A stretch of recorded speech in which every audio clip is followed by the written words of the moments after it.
Now, in the previous video, we have established the Pythagoras theorem. Now, I want to quickly talk about the relationship, rearranging the formula of the Pythagoras theorem to be able to find any side of any length or the length of any side of a right angle triangle. Okay, now we have a right angle triangle here, and we already know this is the hypotenuse. For short, I'll put it this way, okay, because this is 90 degrees. Okay, so let's deal with this angle. So let's say angle A, and let's put this as B, and then let's put this as C. Okay, so angle A, B, C. You could go, it depends, this it has to, so angle A, B, C.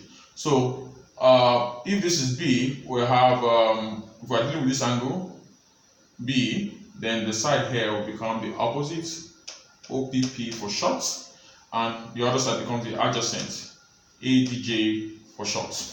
Okay, so we all know that the hypotenuse square, which is this, is equal to the opposite square plus the adjacent square. Okay, so if that is the case, which it is, we could rearrange this formula to be able to look for any other part. Now, if hypotenuse square equals to opposite square plus adjacent square, we could decide to take this opposite square over to this place. Now, this is formula 1. Let me put it as formula 1. Know that. We could decide to take the opposite to this place. It becomes hypotenuse square minus opposite square. So this comes here, and the sign changes. So it becomes hypotenuse squared minus opposite squared equals to what? The adjacent square, which remains here. So you could see this as formula 2.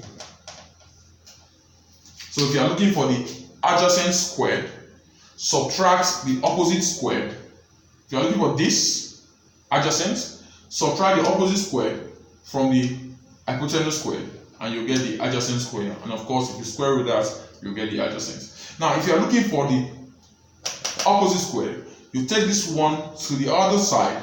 Of course, this will remain here, so you're going to subtract the square of the adjacent from the hypotenuse. So that becomes the hypotenuse squared minus the adjacent squared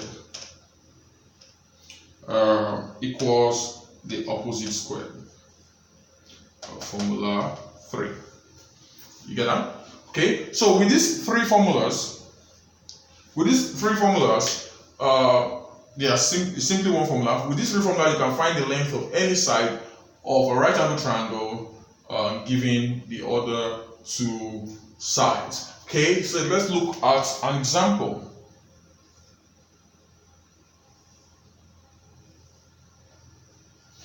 That's 90. So we're going to take this as 15, and we're going to take this as 11. Okay, the question is, what is x? Of course, the first thing you have to do is recognize the hypotenuse. Now, the hypotenuse is the side opposite the right angle, which is 15. Okay, so we have 15 squared, according to Pythagoras, or instead of going through that stuff, let's just look at it straight. We're looking for this adjacent. We don't know the angle we're talking about. Any of them can become the adjacent or opposite if there is no particular angle given. If there's no particular angle given, you could take any of them as the opposite or adjacent. It's fine because we don't have a particular angle we're referring to. So let's just take this. Let's apply formula 2. So you could apply formula 2 or formula 3, but let's apply formula 2. So getting this, it becomes hypotenuse squared, which is 15 squared, then minus opposite squared. So we'll be dealing with this minus 11 squared. It will give us x squared. So that is 225 minus 121 equals to x squared. Now if you subtract this, of course, you get your 4, you get your 0, and you get your 1 equals to x squared. Okay, now the next is to square root both sides. So you have the square root of this and the square root of this. So this means that x gives you what? X will give you 10.2. Okay, all units in centimeter. Thank you for watching. God bless.